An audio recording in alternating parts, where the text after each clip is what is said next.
Followers. Then हमारे पास हाइएटल hernia आ जाता है, तो ये एल्डरली लोगों में ज़्यादा होता है। आफ्टर 40 ईयर्स ये प्रेजेंट करता है। अब देखिए नॉर्मल एसोफेगस की एनाटमी ऐसी होती है हमारे पास। आपका ये डायफ्राम है, इसके नीचे स्टमक पड़ा है, ऊपर एसोफेगस आ रहा है। लेकिन हर्निया में क्या होता है, दो किस्म का है, स्लाइडिंग है एंड पेराएसोफेजियल है। स्लाइडिंग में क्या है कि यहाँ से एसोफेगस ऊपर चलेगी, जैसे इसमें नज़र आ रहा है। And cardiac end of stomach जो है उसके साथ थोड़ा सा ऊपर परफोरेट कर गया, तो वो ऑब्वियसली वो थोड़ा सा स्पिंक्टर लूजन हो जाएगा, ऊपर रिफ्लक्स कर जाएगा, फूड आपके नीचे नहीं आएगा। पेराएसोफेजियल में ये है कि एसोफेगस अपनी उसी जगह पे ही है जो गैस्ट्रोएसोफेजियल जंक्शन है, वो तो डायफ्राम के लेवल पे ही है, लेकिन जो फंडस वाला एरिया था वो एसोफेगस के साइड पे जो है हर्निएट करके ऊपर चला गया। अब इसका डायग्नोसिस कैसे कर सकते हैं, बेरियम स्वॉलो पे कर सकते हैं। एंड ट्रीटमेंट इसकी सर्जिकली होती है। हर्निया को आपने रिड्यूस करना होता है, वापस एब्डोमिनल कैविटी में भेजना है, एंड जो डायफ्राम का डिफेक्ट है उसको आपने रिपेयर कर देना होता है। जो कंजर्वेटिव ट्रीटमेंट है वो आप इनिशियली करते हैं जब patient is not fit for surgery, ताकि आप उसको उसमें आपने जो रिफ्लक्स है उसको प्रिवेंट करना होता है। PPIs दे के, ज़्यादा हैवी खाना ना खाए, एंटासिड्स दे देते होते हैं, और हेड एंड को एलिवेटेड रखते हैं इस तरह के मैयर्स से। देन हमारे पास प्लमर विल्सन सिंड्रोम आ जाता होता है। प्लमर विल्सन में भी से के ट्राइड होता है मेनली आपका, कि आयरन डिफिशिएंसी एनीमिया होता है, वेब्स होते हैं, और या आपका स्टोमेटाइटिस वगैरह होता है, stomatitis glossitis, dysphagia, iron deficiency anaemia, glossitis, angular stomatitis, koilonychia and achlorhydria. It is predominantly present in females over the 40 years of age, और ट्रीटमेंट इसकी ये होती है कि आप ओरल या पारेंट्रल आयरन देते हैं, एंड जो इसोफेजियल वेब्स में कह रही थी उनको डायलेट करने के लिए आप इसोफेजियल बुगीज़ यूज़ कर देते होते हैं। देन मोटिलिटी डिसऑर्डर्स है, तो hyper motility and hypo motility हैं। हाइपर में क्रिकोफरेंजियल स्पैज़म है, डिफ्यूज इसोफेजियल स्पैज़म है, एंड नट क्रैकर्स एसोफेगस है।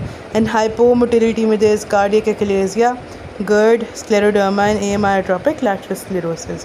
तो क्रिकोफरेंजियल स्पैज़म ये है कि यह आपका क्रिकोफरेंजियल मसल यहाँ पे पड़ा हुआ है, ये आपका इधर बना रहा होता है ना, तो इसका स्पैज़म हो जाता है।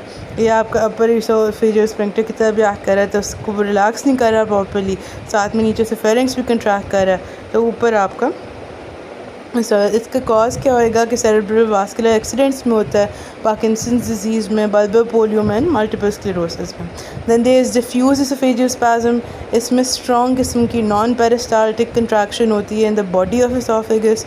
डिस्फेजिया होएगा पेशेंट को, ओडाइनोफेजिया होएगा, साथ में सबस्टर्नल पेन हो रही होगी, इस तरह की कॉक्सक्रू अपीयरेंस आएगी एक्सरे के ऊपर, ठीक है। एंड ट्रीटमेंट यही है कि आपने लोअर एसोफेगस की करनी होती है डायलिटेशन, जो भी एरिया है वहाँ पे डायलिटेशन करनी है, एंड सीवियर केसेस हों अगर तो आपने फिर मायोटमी करनी पड़ जाती है।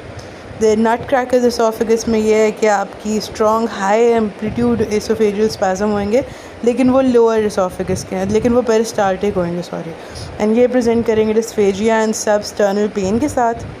जो आपका कार्डियक एक्लेसिया है इसमें ये होता है कि हाई रेस्टिंग प्रेशर होता है लोअर एसोफेजियल स्फिंक्टर का, और पेरिस्टाल्सिस जो होता है बॉडी ऑफ एसोफेगस में एब्सेंट होता है। तो इस तरह आपकी बर्ड बी का पेरेंट्स या रैट टेल अपीयरेंस कहते हैं आपकी आ जाती होती है बेरियम स्वॉलो के ऊपर। साथ में आप अगर मैनोमेट्री करें तो लोअर एसोफेजियल जो स्फिंक्टर है उस पर प्रेशर हाई होएगा। ट्रीटमेंट है मॉडिफाइड हेलर ऑपरेशन, जिसमें आप लोअर एसोफेगस की मायोटमी कर देते होते हैं, या फिर आप अगर अनफिट फॉर सर्जरी है तो फोर्सफुल न्यूमैटिक डायलिटेशन करते हैं।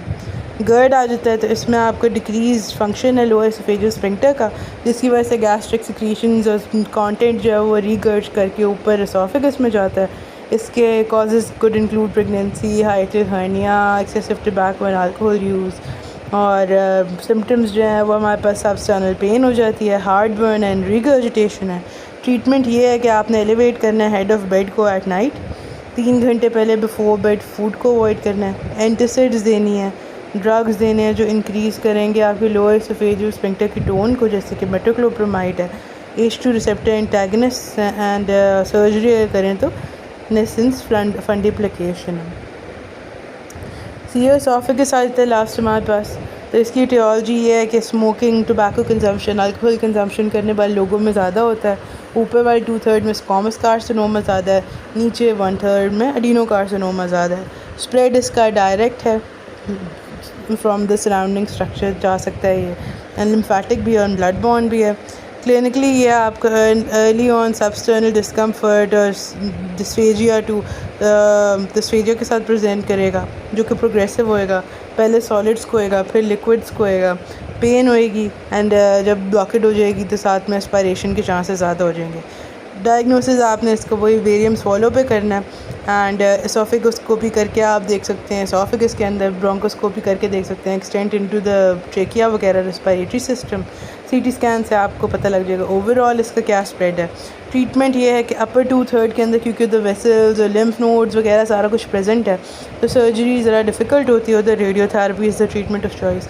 लेकिन अगर लोअर 1/3 में तो वहाँ पे surgery is the treatment of choice. अगर बहुत ही एडवांस लीजन है तो उसमें पेलिएटिव केयर आ जाता है, बाईपास ऑपरेशन कर देते हैं आप, या फिर फीडिंग जेजुनोस्टमी कर देंगे पेशेंट की। प्रोग्नोसिस इसका इतना अच्छा नहीं होता 5 year survival is not more than 5 to 10%. This is it for disorders of esophagus. Thank you.